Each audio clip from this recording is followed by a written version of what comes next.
राजमणिः सदा विजयते रामं रमेशं भजे रामेणाभियता निशाचरचमु रामाय तस्मै नमः।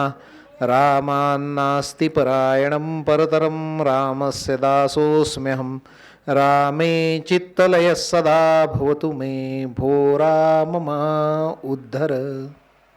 प्रभू रामचंद्रालाच आपण विनंती केलेली आहे की माझा उद्धार कर. इथं उद्धार म्हणजे माझ्या वाणीतनं जे काही शब्द बाहेर पडतील ते आपल्याला गोड वाटावेत, हाच तो उद्धार आहे. कारण एवढ्या भक्तीनं प्रतिवर्षी असा आध्यात्मिक सोहळा साजरा करणारे आपल्या गावात मिळावेत हे आपलं भाग्य असतं. कारण हरिभक्ती ही सातत्यानं करायची गोष्ट आहे आणि सातत्यानं करणारे दुर्मिळ असतात. एक दिवस मला उत्साह आला, मनातनं करावं वाटलं, मी जोरदार केलं आणि दुसऱ्या वर्षी पुन्हा मला कंटाळा आला, तिसऱ्या वर्षी मी त्रस्त झालो आणि चौथ्या वर्षी बंद केलं. अशा अनेक घटना घडत असतात, ते आपल्या बाबतीतही घडत असतात सर्वांच्या. आणि म्हणून सातत्य हा दुर्मिळ गुण आहे आणि सातत्यानं जिथं सेवा घडते तिथं परमेश्वराचं अस्तित्व असतं. म्हणून सगळ्यांना इथं आल्यानंतर जो समाधान मिळतं, आनंद मिळतो, त्याचं कारण ते आहे की सातत्यानं सेवा, वेळ पाळणं हा सुद्धा महत्त्वाचा विषय आहे. कारण अमुक वाजता आम्ही सेवा करू असं सांगितलं की ते दैवत त्या वेळेला तिथं उपस्थित असतं. मग आपण जेवढा उशीर करू तेवढं त्या देवतेला ताटकळत ठेवण्यासारखं होतं. तसं करायचं नाही. त्यामुळे देवाच्या वेळा, आरतीच्या वेळा या पाळायच्या असतात आणि सर्वत्र सहसा पाळल्या जातात आपल्याकडं.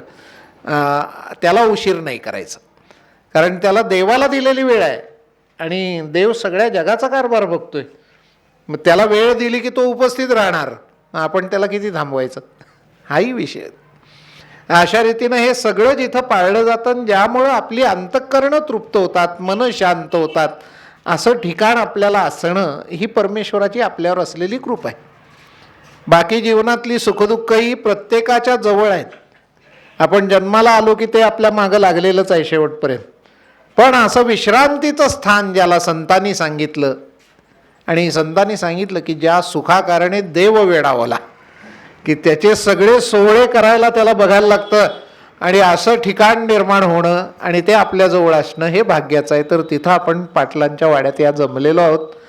आईनी आज्ञा केली आहे मला की गीतवानारायण गद्य स्वरूपात सांगा. गेल्या वेळेला मारुती मंदिरात तुम्ही मंडळींनी गायन स्वरूपात सेवा करायला दिली संधी, ते पण इथंच ठरलं. भगवंतांना आज्ञा इथनंच दिली आहे सगळी. आणि आता इथं या ऋषिकेशच्या आमंत्रणावरनं आम्ही आईच्या आज्ञेने इथं आलेलो आहे. आणि गीतवानारायण तर तुम्हाला मी सांगणारच आहे. आणि आपण गाण्याच्या कार्यक्रमात 16च गाणी घेऊ शकलो होतो, त्यामुळं उरलेल्या काही गोष्टींविषयी मी पण सांगेन तुम्हाला. पण कृपा जीवनात कशी होत असते हा महत्त्वाचा विषय. हे गीत रामायण गदी माडगुळकरांना स्फुरलं, सुधीर फडक्यांनी गायलं, अजरामर झालं. आणि यंदाचं वर्ष तर विशेष वर्ष आहे की रामाची जन्मभूमी मुक्त होतीये आणि तिथं 22 तारखेला मंदिर होते. आणि तिथं आईने संकल्प केला की सगळ्यांनी मिळून मंदिरात रामरक्षेचा संकल्प करायचा आहे आणि रामरक्षा पठण करायचं आहे. सगळ्यांनी या वर्गात त्याला, कारण संपूर्ण देशाबरोबर आपण सहभागी होणार आहोत आणि सगळीकडं रोषणाई करायची आहे. मंदिरातनं दिवे लावून, प्रत्येक मंदिरात दिवे लावले पाहिजेत, दीपोत्सव झाला पाहिजे. आणि असं वर्षानुवर्षाचं आक्रमण धुवून काढणारं, अंधार दूर काढणारा प्रकाश त्या दिवशी सर्वत्र देशभर पडणार आहे आणि त्यात आपण सहभागी व्हायचं आहे सगळ्यांनी. तर या रामाची स्तुती कशी करावी, तर ती हनुमंतरायानं करावी, त्याचा अधिकार मोठा. आणि तशी ती गदी माडगुळकरांनी केली. आणि मग त्यानंतर वानरायणाचं ज्यावेळेला माझ्यावर आली जबाबदारी, त्यावेळेला पहिल्यांदा मी दचकलो. झालं असं की मारुतीरायावर मी एक पुस्तक लिहिलं आणि ते पुस्तक घेऊन मी आमच्या प्रकाशकांकडे द्यायला गेलो. आणि ते म्हणले, काय तुम्ही नाव काय योजलं आहे? म्हणलं मी मारुतीच्या अमरकथा असं नाव योजलेलं आहे, कारण हनुमान चिरंजीव आहेत आणि चिरंजीव असल्यामुळं त्यांच्या आजपर्यंत अनेक संतांना अनुभव आलेले आहेत, तर त्या अनुभवांच्या कथासुद्धा मी त्यात घेतलेल्या आहेत. त्यामुळं अमरकथा असं शीर्षक द्यावं असं मला वाटतं. ते म्हणले नाही, म्हणले माझ्याकडे एक कवर तयार आहे, तुम्ही म्हणत असाल तर पुस्तक लगेच प्रकाशित होईल, ते कवर आपण त्याच्यावर बसूया. मी म्हटलं काय कवर तयार आहे? मी दचकलो, कारण यांना कुठल्या तर लेखकांनी काहीतरी सांगितलेलं असते, ते तयार केलेलं असते, ते दुसऱ्याला लावतात. म्हणले गीत वानरायण. म्हणलं खुळे की काय? गीत म्हणल्यावर त्यात गीतं आली पाहिजेत, आणि ग. दी. माडगुळकरांचं गीत रामायण एवढं प्रसिद्ध आहे, या गद्यकथा आहेत, गद्यकथांना गीत वानरायण लावून कसं चालेल म्हणलं. आणि वानरायण असं जर म्हणलं तर रामायणाचं विडंबन केल्यागत होतं. मग त्यामुळं मला तर धार्मिक गोष्टीचं विडंबन अजिबात आवडत नाही, आणि ते कुणी करू नये आणि कुणी खपवूनही घेऊ नये. मग हे असं कसं काय चालेल? ते म्हणले आता तुम्हीच काय ते मार्ग काढा. शनिवारच होता मारुतीरायाचा. मी घरी आलो आणि मंगळवारी मला मार्ग सुचला असा की आपण ते तयारच होईल आपोआप. आता याला एक पार्श्वभूमी आहे, तुम्हाला सांगतो. मुद्दाहून खोलात जाऊन तुम्हाला सांगायला लागलो आहे, आणि तिथनं आपण मूळ मुद्द्यावर येऊया की आपल्या आयुष्यात सुद्धा अशा घटना घडतात. पहिल्यांदा वाटतं आपल्याला, आपण देवाला जेव्हा इच्छा व्यक्त करतो की माझं अमुक व्हावं तमुक व्हावं, आपल्या मागण्या फार देवाच्या मानानं खूप छोट्या असतात. हे अगदी तुम्ही गाडी घोडा बंगला मागितला तरी ज्यानं विश्व निर्माण केलं त्याच्या दृष्टीने ती मागणी क्षुल्लकच हो. हे गाडी घोडा बंगला ज्यानं विश्व निर्माण केलं, ज्यानं अनंत कोटी ब्रह्मांडांचा जो नायक, त्याच्या दृष्टीनं गाडी घोडा बंगला म्हणजे काय मागणी झाली मागून मागून? काही नाही. त्याची कृपा जी होत असते की नाही ती नकळत होत असते ना, आपल्याला ते कळत नाही की आपल्यावर ही कृपा झाली आहे, नंतर जाणवतं काय झालंय. मी भक्तिरसानं मनपूर्वक गीत रामायणाचं निवेदन करायचो. मी अनेक कार्यक्रमांचं त्या निवेदन केलेलं आहे, आणि कुठलीही अभिलाषा मनात ठेवली नाही, निवेदन करत राहिलो. परिणाम असा झाला की नाशिकच्या एका संस्थेनं हे निवेदन ऐकलेलं होतं, आणि त्यांना करोना काळात, म्हणजे परमेश्वरानं एक गोष्ट असते बघा, समुद्र मंथन ज्या वेळेला घडतं की नाही त्यावेळेला विषही त्यातनंच निघतं नाही, अमृतही त्यातनंच निघतं. आणि आयुष्यात कायम एक सिद्धांत मनात लक्षात ठेवायचा की संकटात नेहमी संधी असते. करोना हे मोठं संकट होतं. बऱ्याच जणांना आपताना गमवायला लागलं, बऱ्याच जणांना आर्थिक कमाई बंद झाली, मोठं संकट आलं बऱ्याच जणांवर. पण त्या संकटात एक संधी अशी होती की मोबाईलवरनं कार्यक्रम चालू झाले, आणि दूरदूरचे कार्यक्रम घर बसल्या ऐकायला मिळायला लागले. आणि त्यात मला संधी आली ती अशी की म्हणले तुम्ही वाल्मिकी रामायण, वाल्मिकींनी लिहिलेलं खरं रामायण आम्हाला सांगा, आम्ही संस्कृतचे अभ्यासक आहोत सगळे, त्यामुळं आम्हाला इतर गप्पा नकोत, त्याच्यात वाल्मिकींनी काय लिहिलंय तेच ऐकायचं. नशिबानं मी ते वाचलेलं होतं. पण मी म्हणलं अहो मला एवढा सराव नाही, 10 दिवस सांगायचं आहे. म्हणलं नाही, मी फार तर 2-3 दिवस बोललोय म्हणलं, त्या मलीकडं नाही. आणि 10 दिवस सांगायचं म्हणल्यानंतर मला म्हणलं तेवढा मोठा कथाकार नाही आहे म्हणलं, मला सांगता येणार नाही. नाही म्हणलं तुम्हीच करायचं ते. आणि मग एक दिवस बेत तो ठरला. मी पुन्हा एकदा उजळणीला लागलो, रामकथा सगळी पुन्हा वाचली, त्याच्या आधी एकदा वाचली ती, आणि पुन्हा रामायण, वाल्मिकी रामायण वाचलं. आणि मी तयार झालो आणि बोलायला लागलो. मोबाईलवरनं बोलत होतो, ते सगळे भाग आपल्यापाशी उपलब्ध आहेत आता. रामापासून रामाकडे म्हणून माझ्या यूट्यूब चॅनलवर तुम्ही कधीही ऐकू शकता. 15 भागात रामकथा सांगितलेली आहे, आणि मूळ ग्रंथाला धरून सांगितली आहे. कारण या कथेबाबतीत फार पुरातन गोष्ट असल्यामुळं लोकांनी जोडलेल्या, मनातनं सांगितलेल्या अशा अनेक कथा प्रस्तुत झाल्यात की ज्या खऱ्या कथेचा काही वेळेला विचका करतात, अशा सुद्धा आणि त्या व्हॉट्सअपवरनं पाठवल्या जातात.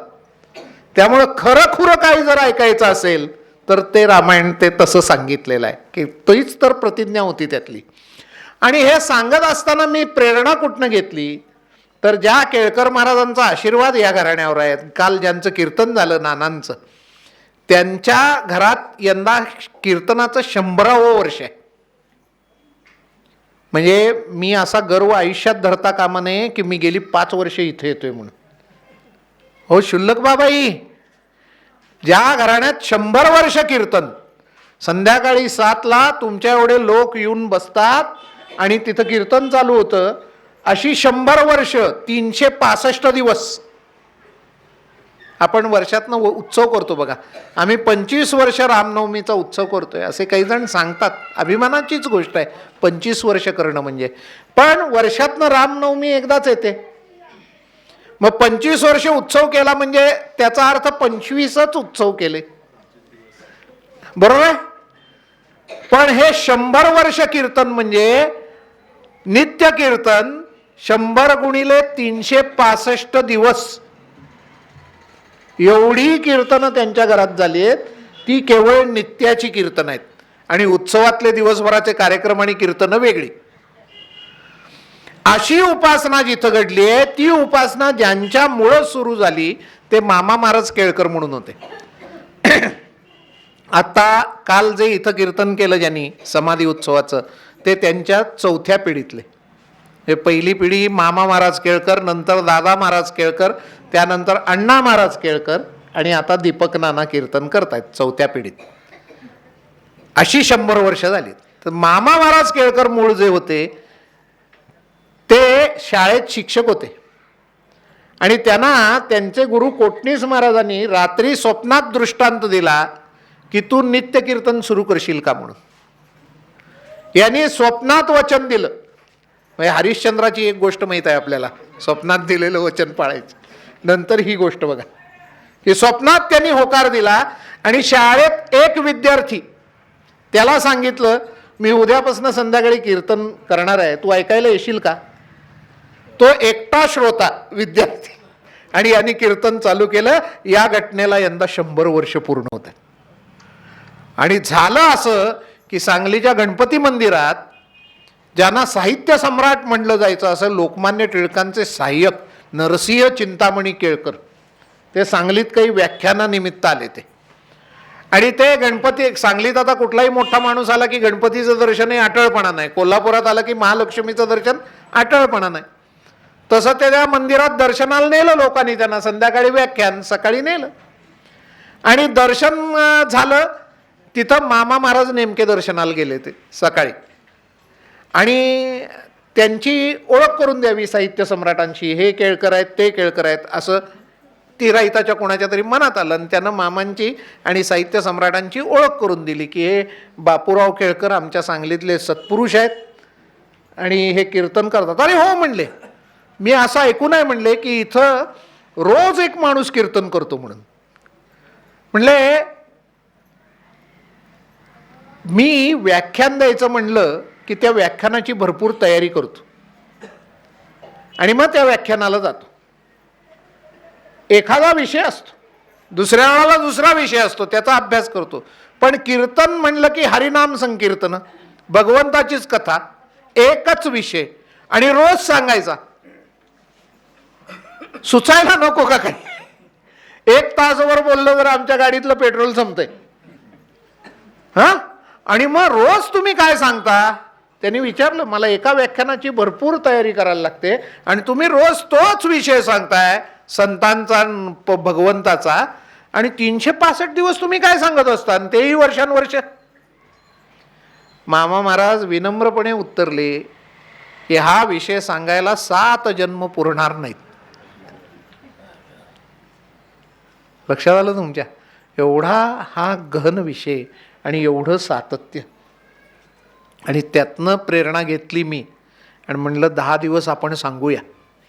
आणि मी ऑनलाईन सांगत असताना, त्याला ऑनलाईन सांगणं म्हणतात ना, ते सांगत असताना मी केळकर महाराजांविषयी त्यातनं मधनं प्रसंग सांगत होतो की मामांच्या इथं असं सांगितलंय, दादांच्या इथं असं सांगितलंय. आणि मला हे माहीत नाही की केळकर महाराजांच्यात ते ऐकलं जाते.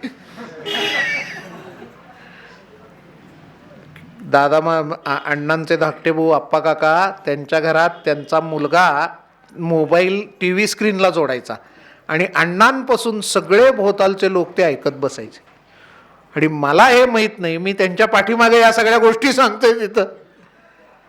आणि जसं रामायण संपत आलं सांगत माझं ते, आणि 5 दिवस वाढलं, हे रंगलं एवढं की त्या लोकांनी विनंती केली की उत्तरकांडासकट सांगा. रामायणाला उत्तरकांड आहे, उत्तरकांडासकट सांगा म्हणल्यावर 5 दिवस पुढं वाढवून दिले. आणि मी 10 दिवस बोलायला तयार नसलेला माणूस 15 दिवस बोलत होतो. संतांची कृपा काय असते बघा. जरी सद्गुरू कृपा घडे पांगुळ पर्वत चढे म्हणतात. पांगळा माणूस सुद्धा पर्वत चढू शकतो जर सद्गुरूची कृपा असेल तर. हेच सांगितलेलं आहे आपल्या संस्कृत श्लोकात. कुठल्या? मूकं करोति वाचालम पंगुल्लंघयते गिरिं यत्कृपा तमहं वंदे परमानंदमाधवम्. आणि मग ती कृपा झाली ही मला अशी कळली, कारण 15 दिवस झाल्यानंतर मला आप्पा काकांचा फोन आला की म्हणले आता तुमचं नित्याचं संपलेलं आहे म्हणले 15 दिवस, अजून लगेच तुम्ही काही घेतलं नसेल, त्यामुळं 16व्या दिवशी आमच्या घरी जेवायला या. हो, साक्षात जिथं रामाची उपासना 90 वर्ष त्याहून जास्त झाली ती, आता 100 होत आली आहेत, त्यावेळेला 95-96 वर्ष उपासना झाली ती. त्या ठिकाणी आपण केवळ रामाची कथा सांगितली म्हणून आपल्याला जेवायला बोलावणं, आणि ज्यांनी 96 वर्ष सांगितली आहे त्यांनी गेलो. अण्णा आप्पा काका दोघंही होते आणि तिथल्या सगळ्या त्या श्रोत्यांनी मिळून स्वयंपाक केला होता. आणि आम्हाला कौतुकानं जेवायला वाढलं. म्हणलं राम लक्ष्मणाने त्यांच्या घरात जेवायला घातल्यागत झालं म्हणलं. ही जी सेवा आहे ही पोचली कशी बघा. मला वाटलं आता इथं एवढ्यावर विषय संपला नाही. त्याची पुढची वात लागली ही वानरायणाच्या वेळेला, की ती जी साधना झाली ती साधना पुन्हा फलद्रूप होऊन आली. आणि हा माझा आयुष्यभराचा अनुभव आहे. आपण वानरायणावर कदाचित आपला बोलण्याचा वेळ जातोय, पण मी महत्त्वाची गोष्ट तुम्हाला सांगायला लागलोय म्हणून पूर्तता करतो. ही जी माणसं असतात ना, म्हणजे आता राम हे मोठं चरित्र आहे, त्यांनी स्वतः अवतार घेऊन जगायचं कसं हे आपल्याला दाखवलेलं आहे, की कशा रीतीनं माणसानं जगावं, वडिलांना दिलेला शब्द कसा पाळायचा. अनंत लोकांनी त्यांचं बुद्धिभ्रम करायचा प्रयत्न केलेला आहे की रामा तू ऐकतोयस कशाला दशरथांचं. स्वतः दशरथ म्हणाले रामा मला तुरुंगात टाक आणि तू राज्य कर, माझी इच्छा ती आहे. मी नाईलाजानं कैकेयीला दिलेला शब्द पाळतोय असं दशरथांनी सांगितलंय. तरी राम म्हणाले नाही, शब्द दिला तो पाळायचाच. आणि दशरथ स्वतः गेले त्यानंतर जाबाली ऋषीने सांगितलंय, ज्यांच्या नावानं जबलपूर हे शहर आहे मध्य प्रदेशातलं, त्यांनी सांगितले अरे रामा कसला शब्द धरून बसलायस, राजलक्ष्मी दुर्मिळ असते. तो भरत आता तुला म्हणतोय चल परत, तवर चल आणि सिंहासनावर बस, खोळेपणा करू नको. आणि ज्याला शब्द दिलायस ते आता स्वर्गवासी झालेत, आता कसला आलाय शब्द तुझा. राम तरी सांगतात नाही, शब्द दिला तो दिला. वडिलांना दिलेला आहे, ते हयात नसले तरी 14 वर्ष राम परत येणार नाही. हे जगून दाखवले तुमच्या माझ्याकरता, आणि हाल सहन केलेले आहेत. आपण परमेश्वराकडे येतो ते सुख मागायला म्हणून येतो. त्यांनी 14 वर्ष स्वतः वनवास सहन केलाय आणि आपल्या सर्वांवर उपकार करून तो वनवास संपवलाय, म्हणजे रावणाला ठार मारून. त्या बदल्यात सुद्धा प्रजेला काय दिलं? सुखच दिलं, स्वतः दुःख भोगलं. हे दाखवण्याकरता राम आले ते. आणि ती कृपा ती अशी आहे की मी तिथनं नाही म्हणून घरात आलेला माणूस, मला एकाएकी पद सुचलं एक चालीसकट, आणि मी ठरवलं की हे गीत वानरायण आपण करायचं. आणि त्यात मी एक छान प्रवचन ऐकत होतो एका अभ्यासकांचं. त्यात माझ्या असं लक्षात आलं की आपल्याकडं जशी श्रीमद भगवद्गीता प्रसिद्ध आहे तशी गुरुगीता म्हणून आहे, तशा अनेक गीता आहेत. ही गायन स्वरूपात सांगितलेलं तत्त्वज्ञान, याला गीता असं म्हणतात. तर तशी वानरगीता म्हणून सुद्धा आहे. आणि वानरगीता आहे हे कळल्यावर तर मला हे शीर्षक देण्यातला जो माझा संकोच होता तो दूर होऊन गेला, की अरे वानरगीता शीर्षक आधी दिलंय तर आपण वानरायण देऊ शकतो. म्हणजे भगवंतानं एक गोष्ट घडवायची ठरवली, तुम्ही पटकन म्हणलात आहे की, पण मला ही माहीत नव्हती. आणि मला ते समर्थन त्यानंतर ते प्रवचन ऐकल्यावर मिळालं आणि मी हे काम करायला तयार झालो. मग आता लोक म्हणतील हे तू कोण मोठा शहाणा लागून गेला रे. गदी माडगुळकर तर महाराष्ट्राचे वाल्मिकी. हे स्वतः गदी माडगुळकरांनी स्वतःविषयी काही ओळी लिहिल्या आहेत की ते म्हणले देववाणीतील ओज शीतळले माझ्या ओठी. ओज म्हणजे तेज आणि देववाणी म्हणजे संस्कृत. तर मूळ रामायण कुठल्या भाषेत लिहिलंय वाल्मिकीने? संस्कृत भाषेतले. पहिला श्लोकच त्यांचा तसा बाहेर पडलेला आहे. तर ते संस्कृतातला हा श्लोक बरोबर अक्षर अनुष्टुप छंदाची तशीच्या तशी उमटली आणि ब्रह्मदेवाने दुजोरा दिला की हा श्लोक आहे म्हणून. हे जगातलं पहिलं काव्य आहे, पहिलं काव्य आहे. आणि हा श्लोक त्यांच्या मुखातनं उमटला. त्याला साधी घटना घडली आहे की ते तमसा नदीच्या काठी फिरत होते आणि क्रौंच पक्षाचं एक जोडपं तिथं विहार करत होतं आणि पारध्यानं एकाएकी बाण मारला, त्यातल्या नराला लागला. नर तळमळत तडफडत पडला आणि ते बघितल्या ऋषी जे प्रसन्न मनानं नदीच्या काठी हिंडत होते ते त्यांचं मन एकदम कलुषित झालं. ती तळमळ तडफड बघून, तो विरह बघून, त्या हंसीचा विरहाचा सगळा दुःखाचा भाग बघून. आणि ते म्हणले, मा निषाद प्रतिष्ठा त्वम गता शाश्वती समा. हे निषादा, तुझी प्रतिष्ठा कायमची गेली म्हणून समज. हे आनंदानं रमलेल्या जोडप्यातल्या एकाला तू ठार मारून दुसऱ्याला दुःख दिलेस. ऋषीच ते शेवटी म्हणले, पारध्यानं बाण मारणं यात जगावेगळी गोष्ट कुठली घडली, त्याचा जगायचा व्यवसायच तो आहे. मग माझ्या मुखातनं शापवाणी बाहेर पडण्या इतका मला संताप का आला? कसला मी तपस्वी आलोय? या चिंतेत ते खजील झाले आणि त्यांच्याकडे ब्रह्मदेव आलेत आणि त्यांनी सांगितले, तू खजील होऊ नको, तुझ्या हातनं जे काव्य निर्माण होणार आहे त्याचा हा पहिला श्लोक आहे. आणि मग ते काव्य तयार झाल्यानंतर पहिल्यांदा त्यांनी कुणाला शिकवलं तर त्यांच्या आश्रमात 2 कुमार राहत होते, एकसारखे दिसणारे, सुरेल गाणारे. त्यांचं नाव कुश आणि लव. त्या दोघांना त्यांनी पहिल्यांदा शिकवलं हे काव्य तयार झाल्यानंतर. आणि अशी वनातली सगळी ऋषी मंडळी एकत्र आली. रामायणाची निर्मितीची कथा सांगतो मी तुम्हाला. आणि ही सगळी मंडळी अशी एकत्र आली ऋषीमुनी आणि त्यांना या दोघांनी ते गाऊन दाखवलं वाल्मिकींच्या आदेशानं. लोक भाव विभोर झाले.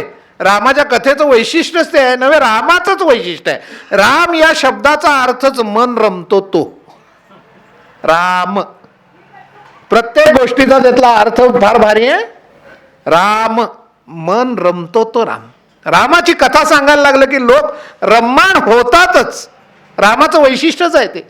आणि मग त्या पद्धतीनं ती सगळी ऋषीमुनी डोलायला लागली आणि ती म्हणायला लागली की अरे हे वाल्मिकींचं काव्य भारी आहे का या कुमारांचं गाणं छान आहे. आणि तुम्ही लक्षात घ्या, गीत रामायणाच्या बाबतीत सुद्धा लोक हेच बोलायला लागले की गदी माडगुळकरांचं काव्य छान आहे का बाबूजींचं गाणं चांगलं आहे. तसा या तसा वारसा कसा येतो बघा. आणि मग ती ऋषीमुनी मंडळी एवढी वनातली एवढी खुश झाली की काय बक्षीस द्यावं यांना त्यांना समजे ना. एकाने जटा बांधायची दोरीच दिली, दुसऱ्यानं कमंडलू दिला, तिसऱ्यानं लंगोटी दिली, चौथ्यानं ते चिरवस्त्र दिलं, वल्कल वस्त्र. असं हाताला येईल ते या दोघांना बक्षीस द्यायला लागलेत. आणि मग वाल्मिकींना लक्षात आलं की हे जमले. आता म्हणले जा अयोध्येत आणि तिथं यज्ञ आहे आणि तिथं रस्त्यावरनं गात हिंडा आणि तुमचं गाणं ऐकून तो रघुपती तुम्हाला बोलवेल. मग त्याच्या समोर कला सादर करा, पैसे मागू नका. स्पष्ट सांगितलंय, काही मागू नका. आणि तुम्हाला जर त्यांनी विचारलं तुम्ही कोण, तर वाल्मिकींचे शिष्य आहेत म्हणून सांगा. आणि तिथं तो चमत्कारिक प्रसंग घडलाय की स्वतः राम ऐकतायत आणि ती दोघं गातायत आणि गदी माडगुळकर लिहितायत, स्वये श्री राम प्रभू ऐकती कुशल व रामायण गाती. हे आपलीच मुलं आपलं चरित्र गातायत हे माहीतच नाही आहे त्यांना. माणूस म्हणून जगायचं कसं हे दाखवायलाच ते आले ते ना. अशा घटना आपल्या आयुष्यात पण घडत असतात बऱ्याच.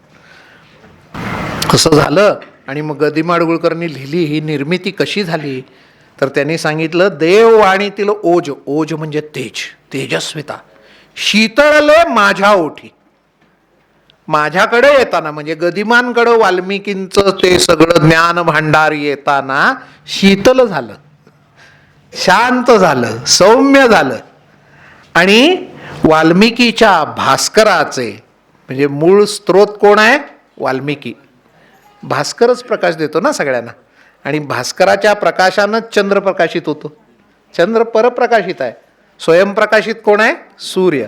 सगळ्या चांदण्या चमकतात कोणामुळं? सूर्याच्या. ते म्हणले वाल्मिकीच्या भास्कराचे होई चांदणे मराठी. की गदिमांचं हे गीत रामायण म्हणजे वाल्मिकी सूर्याचं चांदणं जणू माझ्यातनं प्रगट झालंय. आणि तो भास्कर तेजस्वी आहे आणि हे चांदणं शीतल आहे. हे चांदणं शीतल आहे. इतकी सुरेख उपमा त्यांनी सांगितली आहे की गीत रामायण ऐकताना तुम्ही तल्लीन होऊन जाता. आणि त्या गीत रामायणाचा हा प्रयोग चालू असताना त्या ऋषीमुनींनी जे अनेक आशीर्वाद दिलेत त्याच्यात एक आशीर्वाद असा दिला आहे की वाल्मिकी महोदय, तुमचं हे जे काव्य आहे महर्षी, ते इतर कवींना आधार मिळेल. म्हणजे तुमच्या काव्यावर इतर कवी रचना करतील.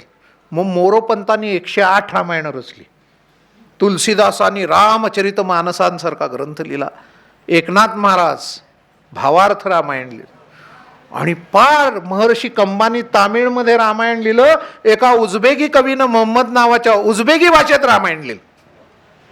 आणि सांगायला हरकत नाही, रामकथा इतक्या जणांनी सांगितली आहे की वाल्मिकीने लिहिण्यापूर्वी नारदांनी वाल्मिकींना रामकथा सांगितली आहे. आणि पुढं महाभारतात श्रीकृष्णांनी रामकथा सांगितली आहे. हो, तुम्हाला महाभारतात स्पष्ट मिळते. 16 राजांचं चरित्र म्हणून एक सर्ग आहे, त्याच्यात श्रीकृष्ण रामकथा सांगतात स्वतः. आणि यातली आणि मजा अशी असते की त्या महाभारत काळात रामाचा वंशज आहे तो कौरवांकडनं लढतोय बरं का, आणि रामाचा अवतार पांडवांकडनं. हे जीवनातले परमेश्वराचे जे चमत्कार असतात ना, ते आपल्या बुद्धीबाहेर जे असतात. आणि मग मुका सुद्धा बोलायला लागतो, असा हा चमत्कार घडतो. आणि ते माझ्या बाबतीत मला अनुभवायला मिळालं, कारण हे जे 15 दिवस सांगितलं गेलं होतं, हे मामानी आणि त्या अण्णा महाराजांनी जे गौरवलं, त्याचा सगळा फळ हे इथं येणार होतं. आणि मी ते लिहायला लागलो. मग आता तू काय तुझी तुलना सुधीर बाबूंशी करणार का गदिमांशी करणार? नाही, तो विषयच नव्हता. जी सेवा आहे ती रामाची सेवा होती. म्हणून आम्ही पहिलं गीत लिहिलं, तुम्ही श्रोते विद्वज्जन ऐका हो आमचे गीत वानारायण. अरे, तुमच्या कानानं आणि तुमच्या मनाच्या स्वीकारानं याला मोठेपणा मिळणार आहे. हे काय साधे शब्द आहे? काय आहे? नाहे आमचे महिमा मंडन, आम्हाला आमचं काहीच मोठं सांगायचं नाही आहे. रामकथेचे नसे विडंबन, विडंबन तर अजिबातच नाही. आमची छातीच नाही करायची, अधिकारच नाही. प्रभू कार्याचे हे तर गायन, हे गायन आहे, हे प्रभू कार्याचं आहे. रामाने जे जगून दाखवलं त्याचं गायन आहे. आणि स्फुरवी रामायण, स्फुरवी नारायण, स्वतः नारायणानं स्फुरवलंय. ऐका हो आमचे गीत वा नारायण. आपण ते गायलं गाणं. ही गाणी सगळी म्हणली ती आपण आज म्हणत नाही आहे, कारण तेवढं माझं गाणं छान नाही. आपण त्यावेळी विकासदादांना आणलं तर, आणि त्यामुळं सोय होती ती. नसतील येथे सुस्वर लेणी, शब्दरत्नांच्या नसतील खाणी, भावभक्तीची ही कहाणी. गाती वानरगण. कोण गातायत? वानरगण गातायत. ऐका हो आमचे गीत वानरायण. मग काय एवढी तुमची छाती हो? कशा करता हे करताय? कुठल्या आत्मविश्वासानं करताय? महत्वाचा विषय. त्याला पुरावा दिला. अहिल्या शिळा राम उद्धरी. हो, राम आले आणि शापित अहिल्याचा उद्धार झाला. मग तोच तारी कथा वानरी. मग त्याला काय अशक्य आहे आमच्या या वानरायणाला मान्यता द्यायला? तोच तारी कथा वानरी. साज नवा हा घेऊन आले पुनश्य रामायण. ऐका हो आमचे गीत वानारायण. की नवा साज घालून पुन्हा रामायणच आलेलं आहे आपल्या सेवेला, आणि तुम्ही ते ऐका. असं झालेलं आहे रामायणात. आपण बऱ्याच वेळा त्रस्त होतो बघा, राजकीय कारण असू देत, काही असू देत, व्यक्तिगत दुःख असू देत. अरे भगवंता, तुला आमची काही काळजी आहे का नाही? आमचे काय हाल चाललेत बघतोस का नाही? सत्यनारायण पूजेची पहिली ओळ मला कायम आठवते. काही दुःखद घटना ओळीनं दिसल्या की सत्यनारायण पूजेत पहिली ओळ असते बघा, की नारद मुनी वैकुंठाप्रत प्राप्त झालेले आहेत भगवंतासमोर, आणि ते म्हणतात की पृथ्वीवरची माणसं अनंत प्रकारची दुःखे भोगीत आहेत, तर त्यांचं दुःख हरण करणारं एखादं व्रत मला सांग. तर हे बऱ्याच वेळेला आपल्याला अनुभवायला येतं, राजकारणात येतं, सर्वत्र येतं. उदाहरणं देत बसत नाही, कारण दुःखाची उदाहरणं प्रत्येकाकडे पोतभर असतात. त्यामुळे ते कशाला सांगत बसायचं? तर असतं ते असतं प्रत्येकाजवळ. आणि मग असं दुःख देवांना सुद्धा झालं. कारण ब्रह्मदेवानं आणि शंकराने कायम या दुष्ट लोकांना वर दिलेले आहेत. आता त्यांचाही नाईलाज, तेवढी तपश्चर्या केल्यावर प्रसन्न व्हायलाच पाहिजे की, आणि मग ते वर द्यायचे. आणि वर दिल्यावर मात्र ही माणसं आवाक्या बाहेर जायची. आणि मग म्हणजे आता भस्मासूर तर शंकरांच्याच मागं लागला. आता काय करायचं, ज्यानं कल्याण केलं त्याच्याच मागं, एवढी कृतज्ञ काळजाची. म्हणूनच त्याला आसुरी वृत्ती म्हणतात, म्हणूनच राक्षस म्हणतात. तसं ब्रह्मदेवानी रावणाला वर दिला. रावणानं अमरत्व मागितलं. रावण, कुंभकर्ण, विभीषण ही तिघं भावंड ही ऋषिकुळात जन्माला आलेले आहेत. पुलस्त ऋषींच्या वंशात जन्माला आलेले आहेत. पुलस्तांचे पुत्र विश्रवा, विश्रवांचं एक लग्न झालेलं होतं. त्या पहिल्या लग्नातनं त्यांना कुबेर झाला, जो उत्तरेचा दिक्पाल आणि देवांचा खजिनदार कुबेर, हा पहिल्या लग्नापासून.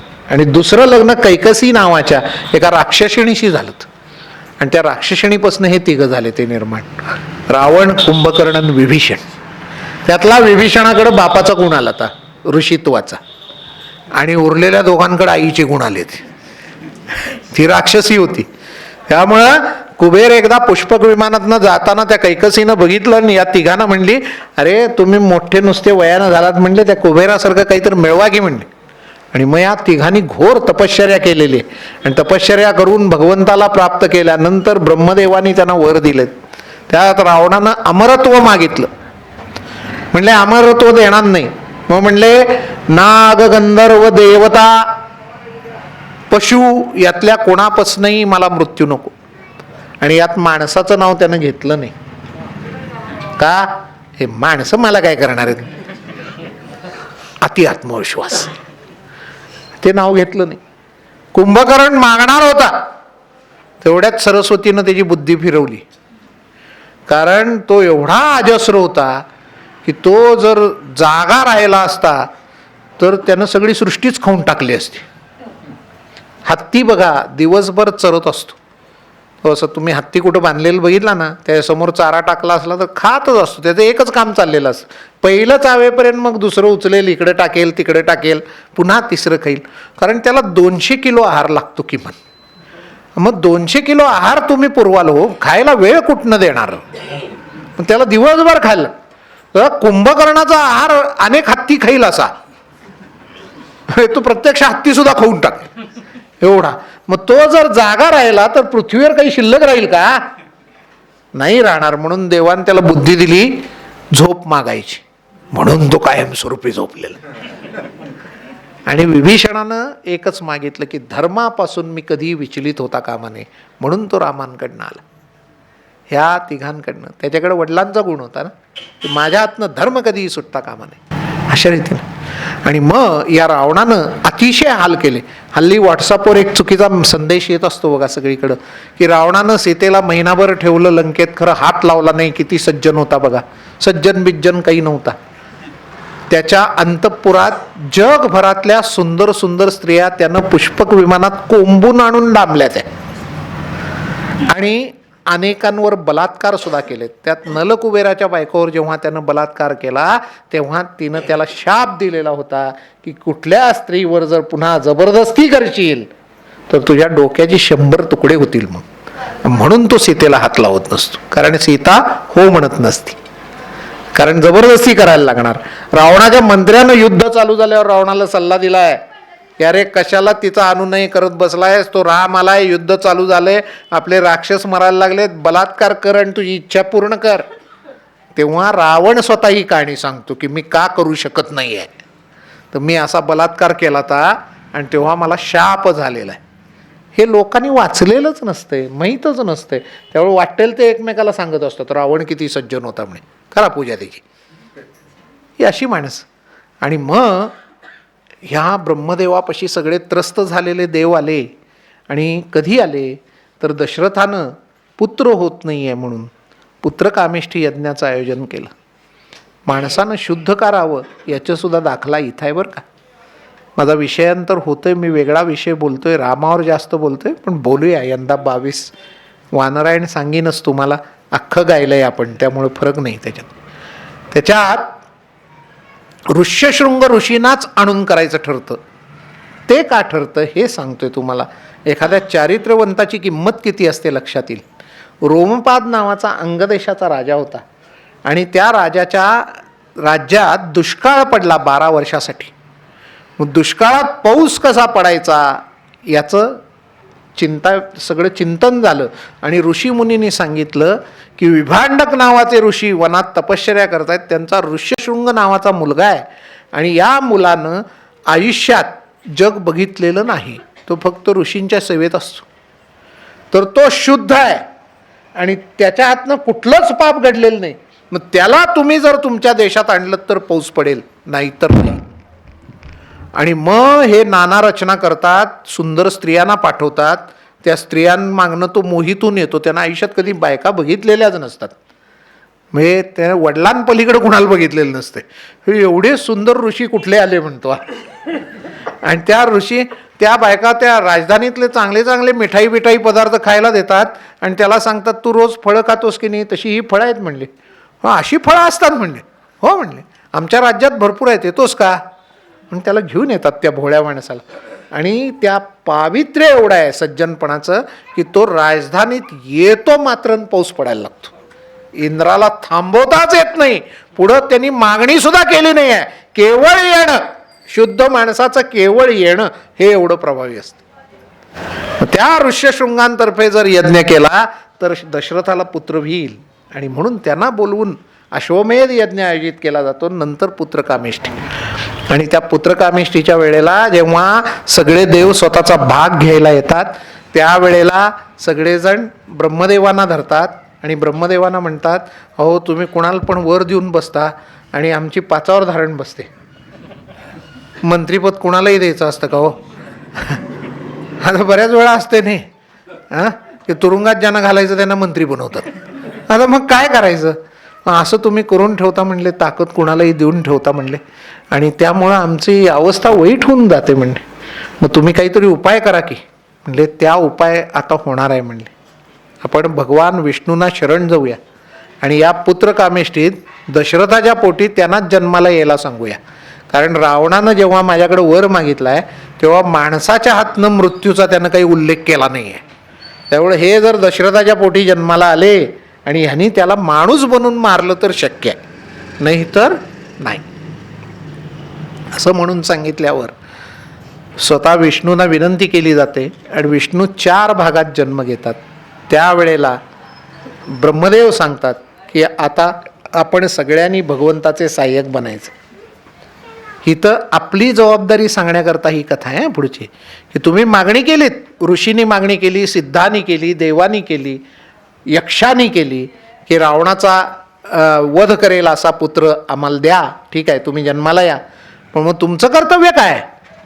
हे म्हणले आपण सगळ्यांनी वानर जातीत पुत्र जन्माला घालायचे आणि वानर जातीत पुत्र जन्माला घालायचे आणि हे सगळे या भगवंताचे सहाय्यक झाले पाहिजेत. कृष्णाच्या काळात गोप, शिवाजी महाराजांबरोबर मावळे आणि रामाबरोबर वानर सहाय्यक लागतात. राम एकच असतो, शिवाजी महाराज एकच असतात, कृष्ण एकच असतो. ते एकच पद सगळ्यांना मिळेल असं नाही, पण वानर असंख्य आहेत, मावळे असंख्य आहेत, गोप असंख्य आहेत. आपण बनू शकत नाही काय. आपली जबाबदारी सांगितली आहे. तुम्ही सगळ्यांनी असे पुत्र जन्माला घालायचे आणि ते विशेष वानर असतील, ते इच्छावेशधारी असतील, प्राकृत वानरापेक्षा वेगळे इच्छावेशधारी असतील असे वानर जन्माला घाला बलशाली. मग इंद्रानं जन्माला घातला वाली आणि ब्रह्मदेव म्हणले हे काम मी पूर्वीच केले. म्हणले माझ्या जांभईतनं जांबवंत निर्माण झालेला आहे आणि तो अस्वल स्वरूपात, तर तो अनेक अस्वलांचं सैन्य तुमच्यासाठी घेऊन येईल. मग जांबवंत मी आधी निर्माण केला, आता तुमचं कर्तव्य. मग सूर्यानं सुग्रीव, नल हा विश्वकर्म्यानं दिला, बृहस्पतीनं तार नावाचा वानर दिला, अश्विनी कुमारी मैंद द्विध नावाचे वानर दिले. असे सगळे जे वानर आहेत हे अनेक देव, ऋषी, नाग यांचे पुत्र आहेत आणि म्हणून ते सगळ्यांपेक्षा वेगळ्या शक्तीचे. मग हा सगळा सोहळा घडला कधी, तर राम कधी जन्माला आले, तर चैत्र मास, त्यात शुद्ध नवमी ही तिथी, चैत्र मासात नवमीला आले. आणि चैत्र मासात वसंत ऋतू असतो बघा. आणि वसंत ऋतूला कुसुमाकर असं म्हणलंय, कारण त्यात फुलं उमलतात. आत्ता थंडीनं सगळी फुलं नंतर उमलायची कमी येतात आणि वसंत ऋतूत ती उष्णता लागली की उमलायला लागतात. मग तसं त्या नंदनवन फुलल्यागत त्या वनात वानरच निर्माण होतात सगळे, आणि ती अनेक फुलं फुलली आहेत अशी कल्पना करून आपण पुढचं गीत लिहिलं की कुसुमा करतो वसंत ऋतू हा या वर्षी वेगळा, कुसुमा करतो वसंत ऋतू हा या वर्षी वेगळा, पृथ्वीचेही मंदिर करण्या देव जन्म सोहळा. की या एका देवाचं आपण एक मंदिर करतो, आता एवढ्या देवांचे पुत्र जन्माला यायला लागलेत, अंश जन्माला यायला लागलेत, मग अख्ख्या पृथ्वीचंच मंदिर केलं पाहिजे. मग पृथ्वीचे मंदिर करण्या देवजन्म सोहळा. कसा काय तर भारती ती पृथ्वी सारी भारभूत झाली, भार वाढला था पृथ्वीचा, आणि रावणाच्या अत्याचारे त्रस्त झाली. भारतीचा तो हलका करण्या श्री विष्णू पावला, पृथ्वीचेही मंदिर करण्या देवजन्म सोहळा. 4 कमळे वैकुंठीची अयोध्येत उमलली. वैकुंठातली 4 कमळं, स्वतः विष्णू 4 अंशात आले 3 राण्यांच्या पोटी. 4 कमळे वैकुंठीची अयोध्येत उमलली, उत्तरेची सुगंध लहरी दक्षिणेत पोचली. आता तो सुगंध तेवढाच राहिला नाही, दक्षिणेत पोचला. कुठं? हे आपल्या किष्किंधा नगरीत, दंडकारण्यात. तिथं पुढं ती कर्नाटकात ही सगळी वानर जन्माला आलेत. आणि मग अंजनीच्या कुशीत फुलला पहाटेस मोगरा, पृथ्वीचे वायुपुत्र हनुमान जन्माला आलेला आहे. पहाटेस मोगरा, पहाटे आला जन्माला तिथनं पुढं. आणि मग सगळीकडं देवसिद्ध गंधर्व नागही मदतीला धावले, त्यांच्या योगे सुमन ताटवे पृथ्वीवर उमलले. भवितव्याचा आशादीपही तेजाने उजळला. आता सगळ्यांना प्रश्न पडेल की ब्रह्मदेवानं वानर म्हणून जन्माला का घालायला सांगितलं आणि स्वतः अस्वल का जन्माला घातलं? का माणसं म्हणून रामाला सैन्य देऊ शकले नसते? पराक्रमी माणसं. भगवंताचं नियोजन हे कायम आपल्या बुद्धी पलीकडचं असतं.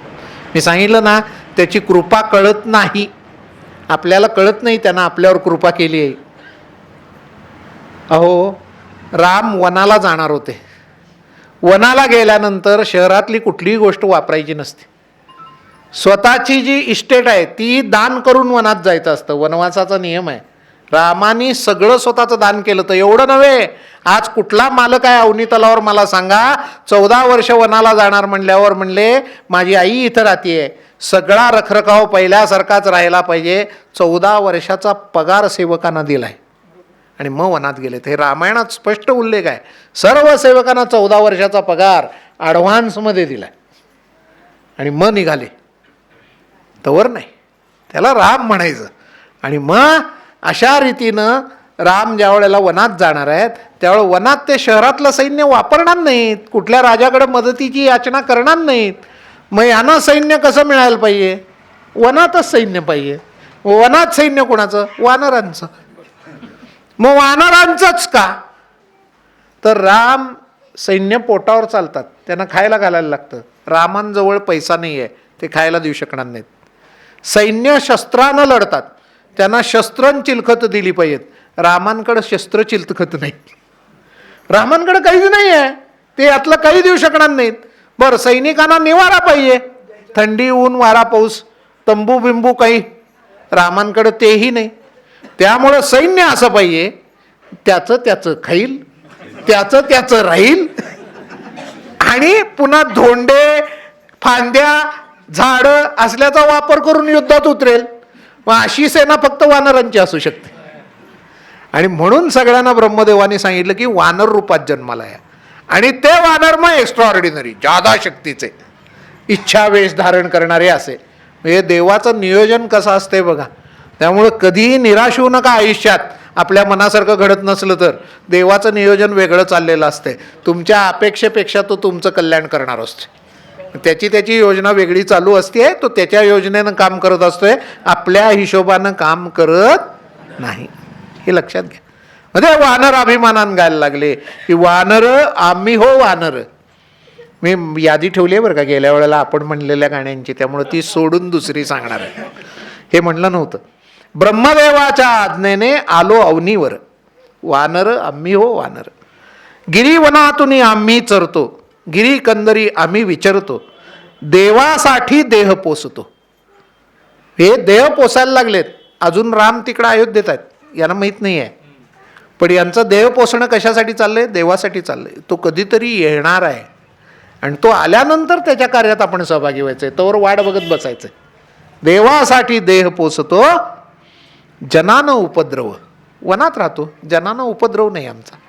शिवाजी महाराजांनी लिहिलं होतं की नाही सैन्यानं, रयतेच्या गवताच्या काडीसही हात लावू नका.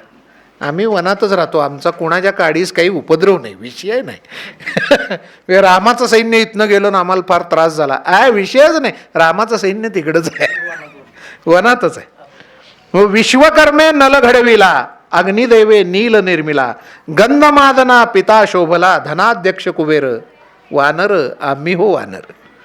अश्विदयाने दोघे दिधले, मैंद द्विविध नामे ओळखले, बृहस्पतीचा तनय झाला, बुद्धिमान तार. तार हे वानराचं नाव आहे. वानर आम्ही हो वानर. वरुणाचा तो सुषेण झाला, सुषेण नावाचा वानर होता.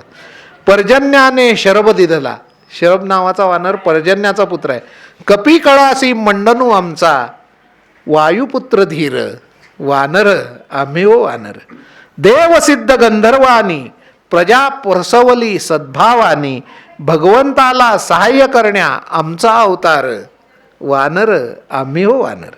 सामर्थ्याने जीवन जगतो. देवाच्या मदतीला आलोय, आमचं भाग्य थोरलंय. लोक देवाकडे मदत मागतात, आम्ही देवाच्या मदतीला आलोय. सामर्थ्याने जीवन जगतो, भगवंताची वाट पाहतो. ऐसी करणी करुणी जाऊ, म्हणती जन वा नर आम्ही हो वानर.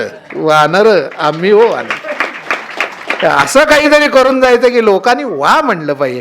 तुकाराम महाराज म्हणतात, धन्य म्हणवीन ही लोकीच्या लोका, भाग्य आम्ही तुका देखीला. आमचं भाग्य केवळ की आम्हाला तुकाराम बघायला मिळाले.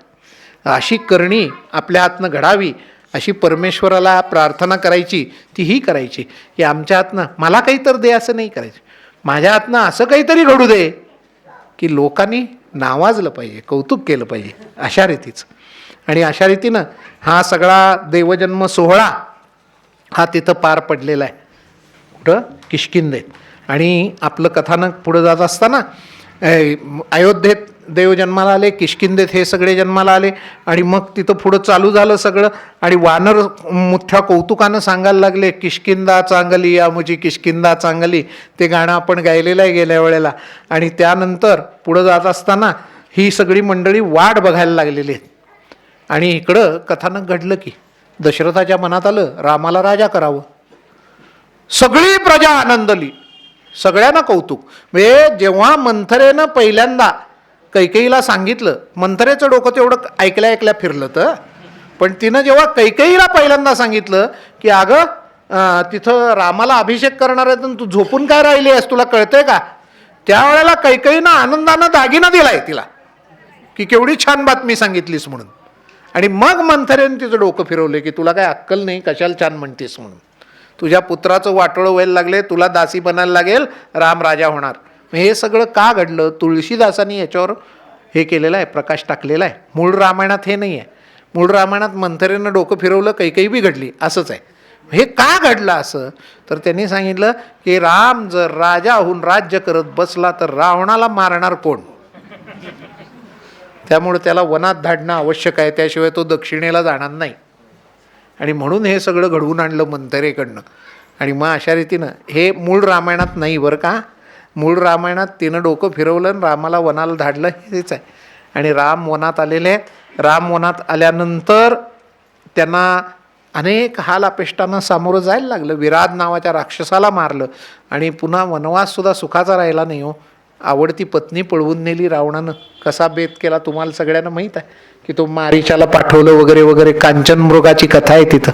आणि मग सीतेला पळवून नेल्यानंतर अतिशय दुःखद अवस्थेत राम वनातनं हिंडायला लागलेले आहेत. आणि त्याच काळात ते आपल्या म्हणजे पंचवटीला ही घटना घडली, त्यामुळे आपल्या परिसरातनं हिंडलेत. परवा हे माझ्याबरोबर प्रेमनाथ पवार आलेत, हे कुंभोजचे आहेत. तर मी त्यांना रामायणातल्याच संदर्भाने एक गोष्ट सांगितली, तुमच्याही कानावर घालतो. कुंभज हे नाव आहे ना, कुंभोज असं आपण म्हणतो हल्ली अपभ्रंशानं, पण मूळ शब्द आहे कुंभज, कुंभातनं जन्माला आलेला.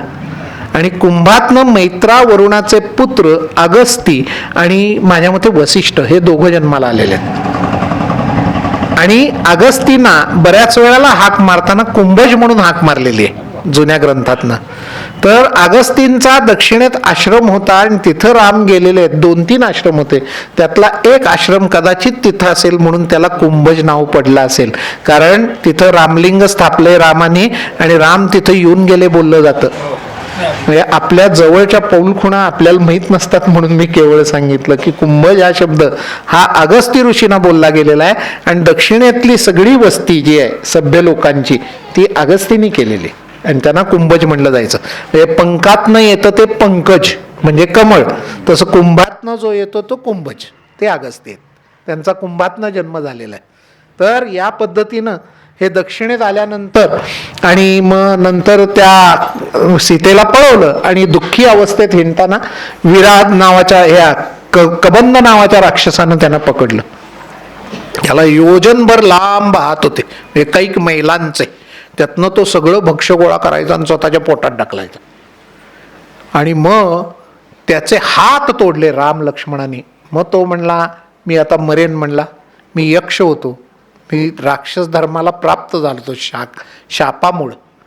मला जर तुम्ही संस्कार केलात माझा अग्निसंस्कार तर मी तुम्हाला पुढचा पत्ता देईन. आणि मग त्याचा अग्निसंस्कार केल्यावर तो सांगतो की इथनं पुढं हा खाली पर्वत आहे म्हणले ऋष्यमुख नावाचा, आणि त्या पर्वतावर सुग्रीव नावाचा एक वानरराज राहतो आणि त्याचे 5 मंत्रीन तो राहतो. त्याच्या भावानं त्याची बायको पळवली आहे, तुमची बायको रावणानं पळवली आहे, त्यामुळं तुमच्या दोघांचं दुःख एक आहे आणि समदुःखी लोक महाआघाडी करतात. आणि त्यामुळं म्हणले तुम्ही दोघंजण एकत्र या आणि काय करायचं तो बेत करा. आणि असं सांगितल्यानंतर ती दोघंजण वीर पुरुष त्या किष्किंधेच्या तिथं जातात. ऋष्यमुख पर्वत चढायला लागतात आणि तो पर्वत चढताना पहिलं लक्ष सुग्रीवाचं जातं. आणि सुग्रीव एवढा घाबरलेला आहे की वालीच्या मारामुळं तो जगभर पळालेला आहे. ती कहाणी सांगत बसलो खूप वेळ लागणार. बघा आपण रमून गेलोय, किती वेळ गेलाय कोणाला काही कल्पना आहे का? नाही. असं सांगत बसलो तर रात्र सुद्धा होईल आपली सहज आणि चढत राहील. पण हा सुग्रीव खूप घाबरलेला आहे आणि तो बघतो रे 2 बलशाली वीर, बळकट खांदे आहेत, सिंहासारखी चाल आहे म्हणजे यांची, आणि यांच्यापाशी तलवार आहे, कमरेला तलवार आहे बरं का त्यांच्या. खडग म्हणतात आपल्याकडचा शब्द, तलवार हा फारसी शब्द आहे. तर खडग आहे कमरेला, गोदस्ताने घातलेत हातात म्हणजे ग्लोव्ज आहेत, आणि धनुष्य आणि बाणान भरलेला भाता आहे. वाली स्वतः इथं येऊ शकत नाही, तर वालीनं मारेकरी पाठवलेत वाटतं, कारण वालीला मतंग ऋषींचा शाप असतो की त्या पर्वतावर त्यानं जायचं नाही आहे, नाहीतर वाली मरून पडणार आहे. आणि मग स्वतःला येता येत नाही म्हटल्यावर मारेकऱ्यांना पाठवले म्हणतात. मग सुपारी दिली थोडक्यात असं ते वर्ण बघताना. मग हनुमंताला बोलवतात, म्हणतात बघ जरा ती खालनं दोघं यायला लागली आहेत, ती कशासाठी आली आहेत, तू उडक आणि वेश पालटून जा आणि बोलताना तोंड माझ्याकडेच ठेव, तुझ्या चेहऱ्यावरचे भाव बघून मी नाहीतर पळून जाणार. आणि त्या वेळेला हनुमंताला रामांचं पहिलं दर्शन घडलेलं आहे. मग साहजिक ही आजपर्यंत देव आणि भक्ताची सगळ्यात गाजलेली जोडी आहे ते राम आणि हनुमान. त्यामुळं त्या प्रसंगावर आपण गीत लिहिलं, प्रभूचे दर्शन मज झाले, प्रभूचे दर्शन मज झाले, ऋष्यमुखाच्या पायतळी या राम प्रभू अवतरले, प्रभूचे दर्शन मज झाले. आता हे सगळं सांगत नाही, आपण पटकन पुढं जाऊ. यातली शेवटची गोष्ट फक्त सांगतो की सुग्रीव घाबरलाय आणि त्याला वाटतं की त्याच्यावर मारेकरी घातलेत, तर हनुमान म्हणतात त्याच्यावर मारेकरी नव्हते, कवी कल्पना ही, हे मारेकरी माझ्यावर होते. हां, सुग्रीव राजे सुग्रीव जाणत नव्हते, मारेकरी ते मजवरी होते, आत्मभान ते लोपून गेले, आत्माराम भेटले, प्रभूचे दर्शन मज झाले. अहो, तुम्ही समर्पण केल्याशिवाय तुमचा देव तुम्हाला मिळणार आहे का? स्वतःचं अस्तित्व वेगळं ठेवलं तर देव तुमच्यापाशी नाही. देवापायी सर्वस्व व्हायचं असतं म्हणतात. सर्वस्वमध्ये सर्व हा शब्द आहे आणि स्व हा सुद्धा शब्द आहे. माणसं सर्व देतात पण स्व देत नाहीत, आणि स्व ज्याला द्यायला जमतं त्याच्या हातनंच ती भक्ती घडते, तवर घडत नाही, नाहीतर गर्व वाढत राहतो. मग हा मारुती तिथं येतोय आणि तो जे रामाशी बातचीत करतो की नाही, ती बातचीत ऐकून, बोलणं ऐकून राम एवढे खुश होतात. म्हणजे हा वेदाचा जाणकार आहे, म्हणले हा व्याकरणात एकदाही चुकला नाही, याची भुवई सुद्धा चुकीची हल्ली नाही. म्हणजे असं रामासारख्याकडनं एवढं सर्टिफिकेट मिळवायचं म्हणजे चेष्टा आहे. मग त्याच्यावर मी ते गीत लिहिलंय, लक्ष्मणा बघा हा दूत कसा, कर्तव्यासी दिसतो तत्पर, नभीचा सूर्य जसा. सूर्य सगळ्यात कर्तव्याला कधी चुकत नाही बघा. उगवायच्या वेळेला उगवतो, मावळायच्या वेळेला मावळतो. कंटाळा आला म्हणून कधी सूर्यानं उशीर केलाय का हो? नाही. आणि कर्तव्य कधी चुकलाय का? कधीही नाही. तो तिथनं पाणी शोषणार, पाऊस पाडणार. तर सूर्यासारखा कर्तव्य तत्पर आहे. कोण? हा दूत. कर्तव्य अशी दिसतो तत्पर, नभीचा सूर्य जसा, लक्ष्मणा बघा दूत कसा. स्वामीनिष्ठ हा सुग्रीवाचा, वेद जाणते याची वाचा, बोलण्यावरी याच्या दिसतो संसाराचा ठसा. लक्ष्मणा बघा दूत कसा.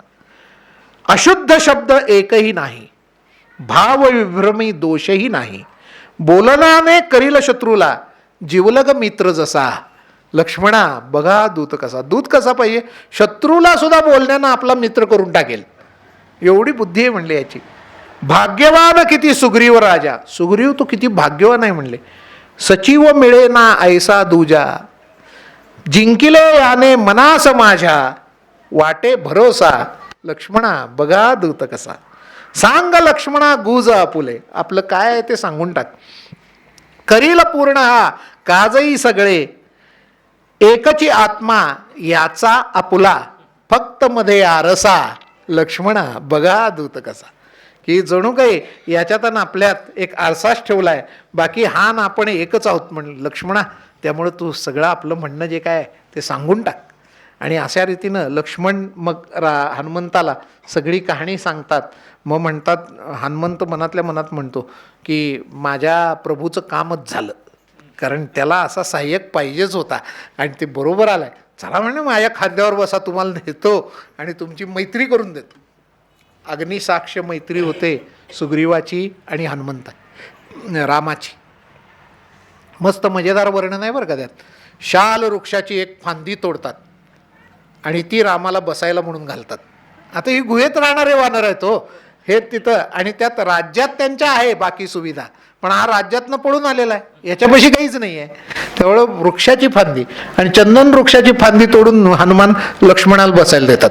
मग ती दोघं बसायला दिल्यानंतर त्यांची मैत्री वगैरे होते आणि मग करार ठरतो की वालीला रामाने मारायचं आणि त्या बदल्यात सुग्रीवानी सीता शोधायला मदत करायची ठरतं. त्यानुसार राम वालीला मारतात. सगळ्यांना माहीत आहे. आता ती कहाणी काही रंगवून सांगत नाही याच वेळ, की दुरून बाण मारला वगैरे. मग आत्ताचे लोक जे बोलतात त्याच्यावर फक्त मी सांगतो की ते आपल्याला माहीत पाहिजे, आपण कणखरपणे बोललं पाहिजे की रामानं लपून का बाण मारला.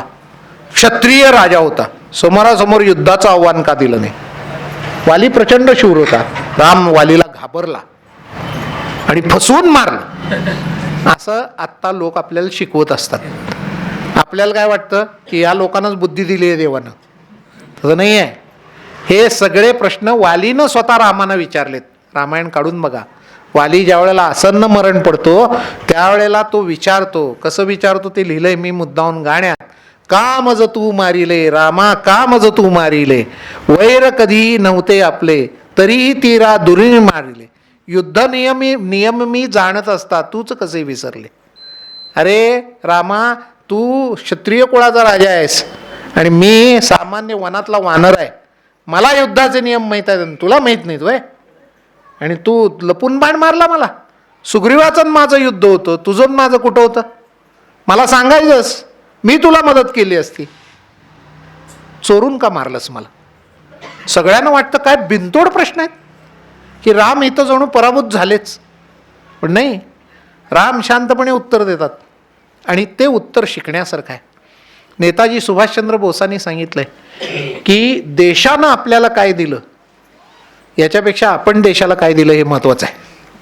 आपण कायम काय करत असतो, देशानं आपल्याला काय दिलं याच्यावरच टीका टिप्पणी करत असतो. आम्हाला हे मिळालं नाही, आम्हाला ते मिळालं नाही, दिवसभर रडणार. तसं नाही आहे, तुम्ही देशासाठी काय केलं हे महत्त्वाचं आहे. असं नेताजी सुभाषचंद्र म्हणतात. म्हणून म्हणतात मुझे खून दो मैं तुम्हें आझादी दूंगा. हे नेताजींचं बोलणं आहे. आता तसे नेते दुर्मिळ, आणि त्यामुळं इथं तोच विषय येतो पुन्हा की राम वालीला सांगतात की मोठ्या शहाणपणानं बोलतोयस माझ्याशी खरा, पण राजे भरत अयोध्येतनं सगळ्या पृथ्वीचं शासन करतायत म्हणून, आणि आमच्या शासनाचा नियम आहे की स्वतःच्या भावाची बायको, धाकट्या भावाची बायको ही मुलीसारखी वागवायची असते तिला, आणि तिच्याशी व्यभिचार करणारा माणूस मला जिवंत दिसलाय आणि मी त्याला जिवंत ठेवलाय हे जर भरताना कळलं तर ते मला ठेवणार नाहीत म्हणे. तू केवढा मोठा व्यभिचार करतोयस, तुला जिवंत ठेवणं म्हणजे इतर लोक तुझा आदर्श घेऊन बाद वागायला लागतील. त्यामुळं तुला मारणं हे माझं क्रमांक 1चं कर्तव्य होतं. त्यामुळं तू दिसल्यावर मी तुला बाण मारून मारलं म्हणला. वाईटानं मारायला आम्हाला वाईट वाटतच नाही म्हणे.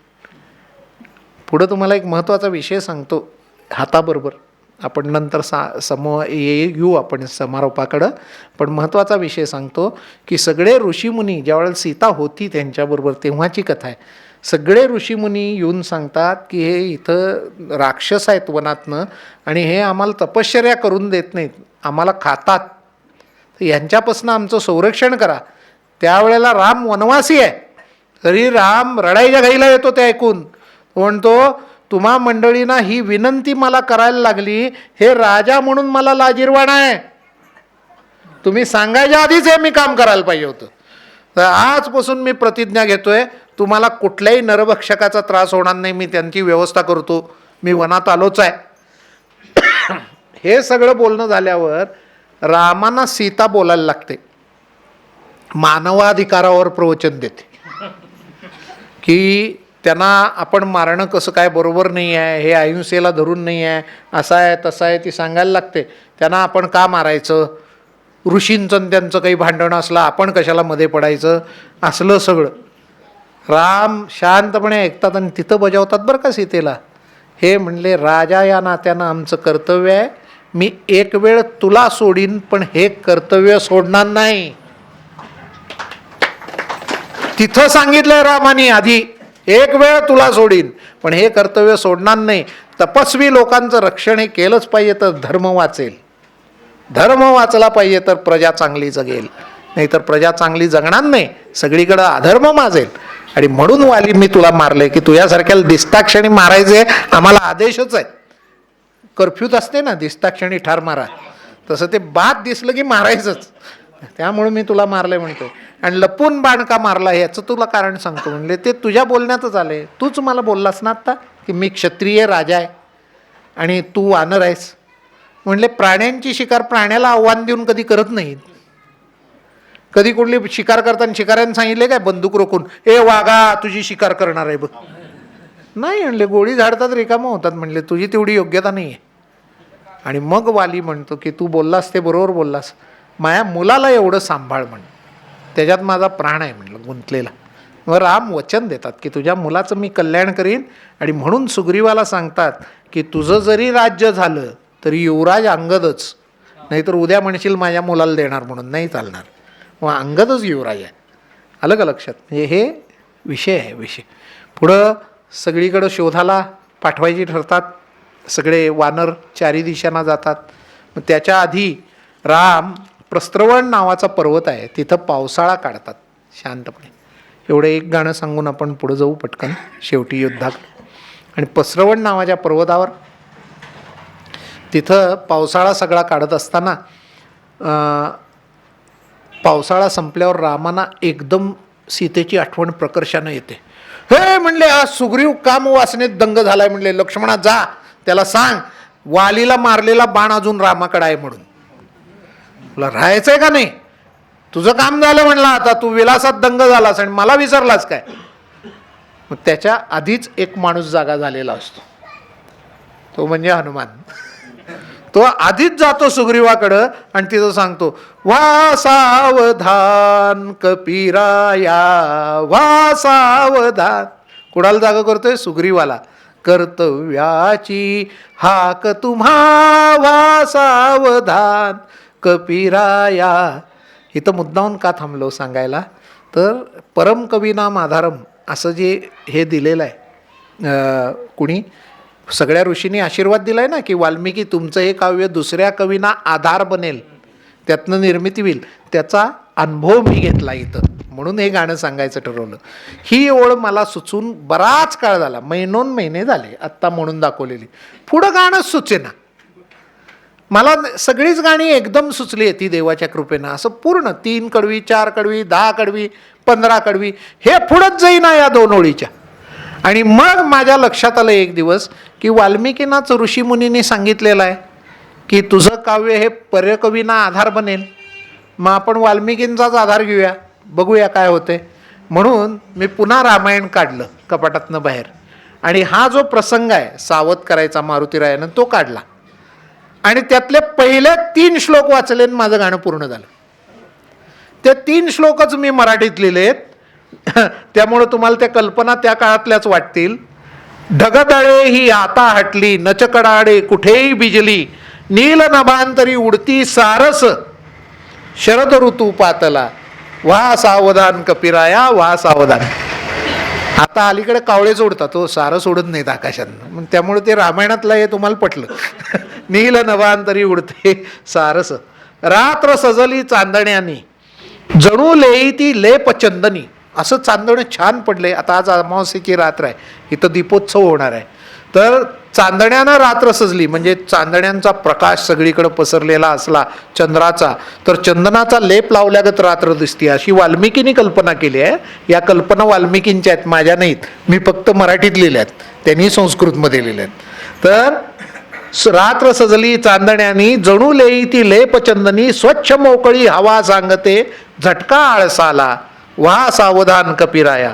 रामानी हो शब्द पाळला, राज्य दिधले आपणाला, सीता शोधणे कार्य आपले, जागा कर्तव्याला, वा सावधान कपिराया, वा सावधान.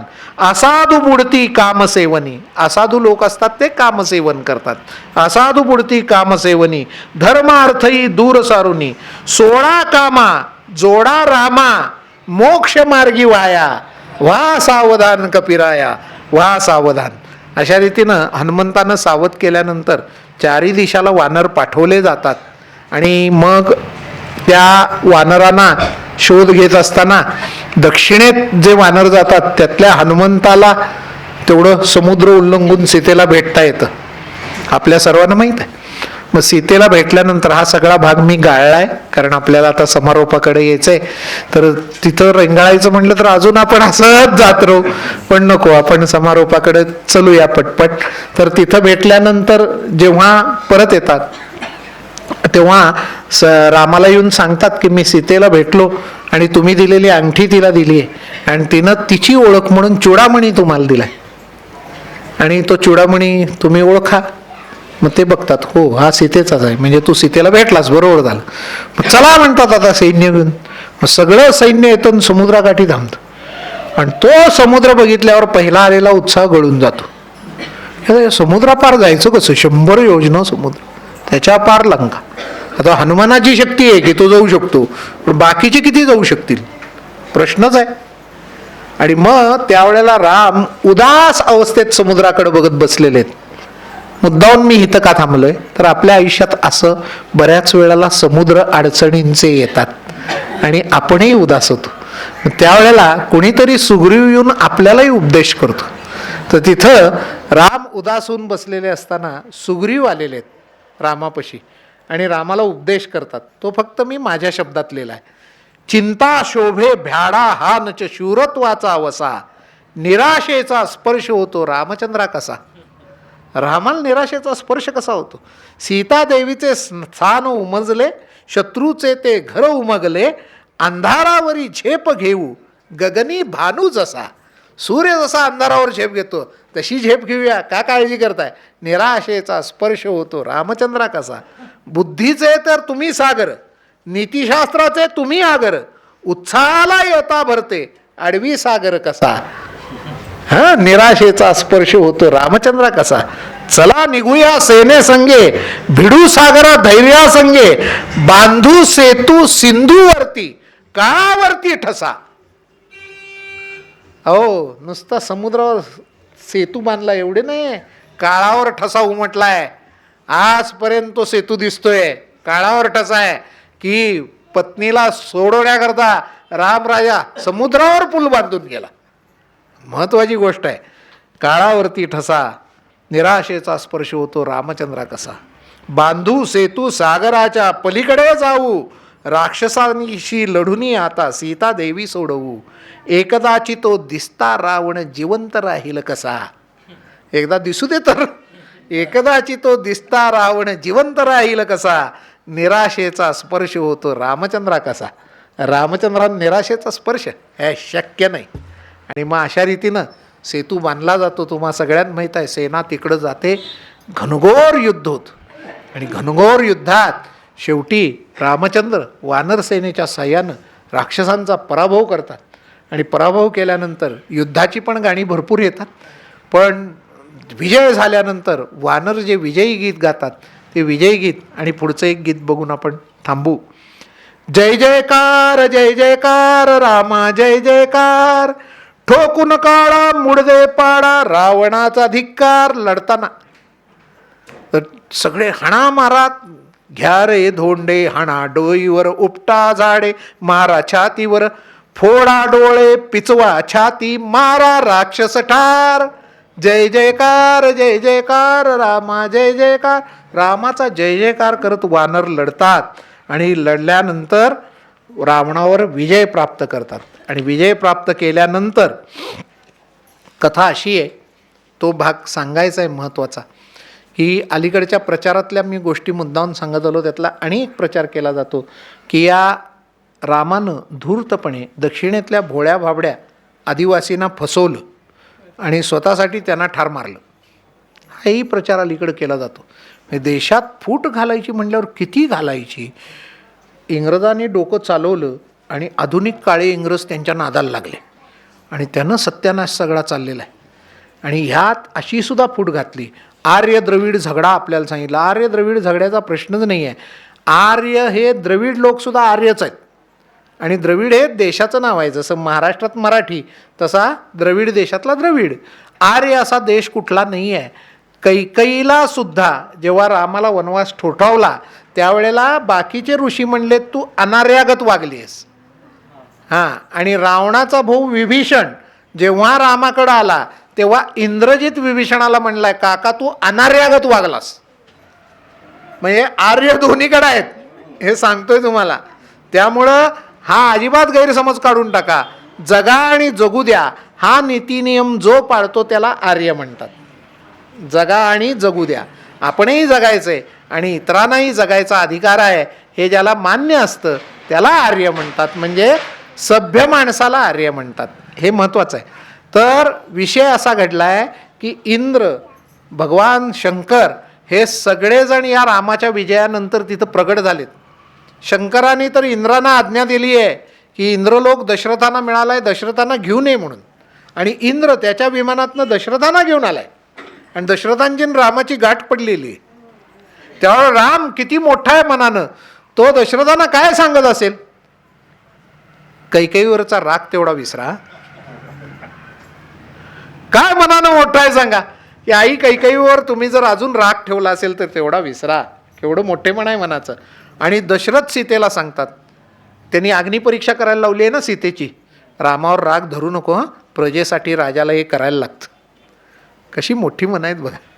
ही शेवटी प्रजेचा राजावर विश्वास पाहिजे, त्याकरता हे करायला लागतं. राजाची पथ्य आणि सामान्य माणसाची पथ्य वेगळी असतात. राजाला राजासारखं वागायला लागतं. स्वतःच्या कुटुंबाशी राजाचा संबंध नाही आहे, राजाचा संबंध प्रजेशी. प्रजा आहेच त्याचं कुटुंब. अशा रीतीनं ही रचना आहे. मग यातली महत्त्वाची गोष्ट सांगून आपण समारोपाकडे यायचं आहे. ती अशी की हे जे सगळे वानर मेले त्यावेळेला इंद्र म्हणला की रामा तुला काय देऊ, मी देवांचा राजा इथं आलो आहे आणि तू देवांचं एवढं मोठं काम केलंयस, त्यामुळं मी राजा आलो काहीच न देता गेलो तर ते काय राजाला शोभणारी गोष्ट नाही. तर तुला काय देऊ? रामानं सांगितलं, तुला फार इच्छा आहे का द्यायची? हो म्हणली, द्यायची इच्छा. हे सगळे वानर माझ्याकरता मेलेत. काही जणांची मुंडकी तुटली आहेत, काही जणांचे हात तुटले आहेत, काही जण गंभीर जखमी आहेत. यांना सगळ्यांना पूर्ववत कर. इंद्र म्हणला, हे भलतंच मागितलं तुम्ही, हे घटनेच्या चौकटीत बसत नाही म्हणले. मी कुठं मागायला आलो तो? मग इंद्र म्हणला, ठीक आहे, आता तुझं म्हणणं म्हणजे मीच बोललोय, त्यामुळं मला मान्य केलं पाहिजे. आणि सगळ्या वानरांना पूर्ववत करण्यात आलेलं आहे. एकही वानर मेलेला नाही. रामायण काढून बघा. सगळ्या वानरांना जे मेले ते सगळे उभारले आणि त्यावर आपण गीत लिहिलेलं आहे. याऱ्या ऱ्या मी मेलो होतो, आता कसे उठलो, का स्वप्नामध्ये मेलो आणि आता खरे जागलो. मेलो तो, हात तुटला, तर विवळत पडलो तो, ही काही स्वप्नच होती काय? आम्ही सगळे काय तसंच आहे. माझी होती बोटे तुटली, माझा होता हातची तुटला, कुंभकर्णाने पकडून माझा मांडीमध्ये पाय मोडला, मुंडके माझे धरून पिळले, तेव्हा मी मेलो, का स्वप्नामध्ये मेलो आणि आता खरे जागलो. बहुधा स्वप्नामध्येच हे घडला असो, कुंभकर्ण माझं मुंडकं पिळतोय वगैरे. वास्तवात तसं घडलं नाही, मी व्यवस्थित आहे. राक्षसांची होते आपले घोर रण माजले, खाली वरती सरसर सरसर बाण होते सुटले, बाण एक तो छातीत घुसता, तेव्हा मी मेलो, का स्वप्नामध्ये मेलो आणि आता खरे जागलो. बघबघ माझ्या अंगावरती खूणही उरली नाही, जखमा होत्या दुखऱ्या त्यांची जाणही उरली नाही. दुखऱ्या जखमा त्याचीही जाण उरली नाही. प्रश्न पडतो, होतो आम्ही खरेच का मेलो, का स्वप्नामध्ये मेलो आणि आता खरे जागलो. रामा करता मरणे ठरले आता खरे जीवन.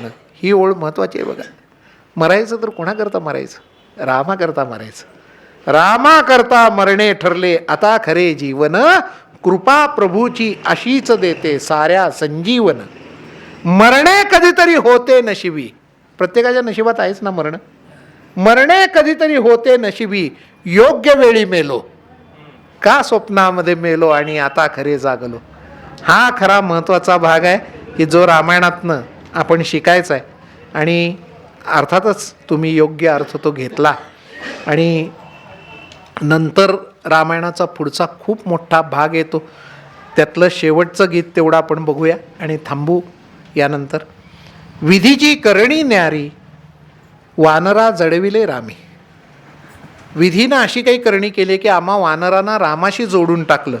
आजवरी कितीक जन्मले, चरले फिरले मरून गेले, ना गणती ना कुणी स्मरती, काननी अथवा धामी, विधीची करणी नामी.